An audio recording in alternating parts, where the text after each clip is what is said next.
Nazza Psikologi, Rumah Sakit Umum Daerah Subang kembali membersamai mitra Benpas semua. Sering dan berulang oleh pelaku yang sama kepada korban yang sama.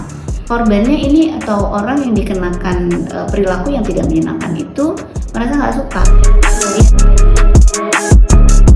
Sama sekali tidak perlu terjadi jika kita sebagai manusia itu benar-benar memainkan peran kita dengan baik. Sebagai orang tua, peran kita apa sih gitu?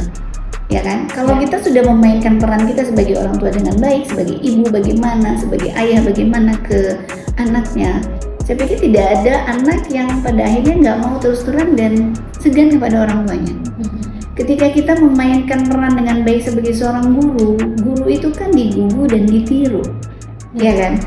Guru itu ya harus jadi panutan bagi muridnya. Dan bagaimana sih ketika ada kasus bullying ini, apa yang dia lakukan?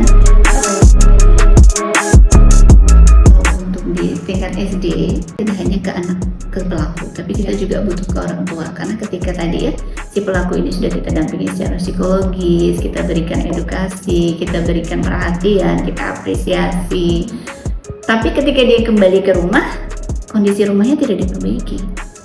Ya, berarti kan pendampingan ini tidak hanya ke pelaku, tidak hanya ke korban, tapi juga ke orang tua pelaku dan juga ke orang tua korban. Yang pertama tadi sudah saya sampaikan, mainkan, jalankan setiap peranan kita dengan baik. Bahwa setiap manusia itu punya peranannya masing-masing, dan manusia yang paling baik adalah manusia yang paling banyak manfaatnya untuk orang lain.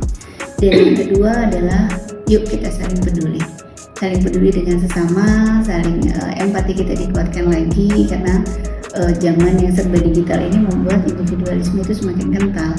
Jadi ayo kita kembali peduli pada sesama, karena situasi bullying ataupun perilaku negatif yang ada di masyarakat ini tidak mungkin kita atasi sendiri-sendiri. Kita harus bekerja sama, saling bahu-membahu. Untuk apa? Ya, untuk kebaikan kita.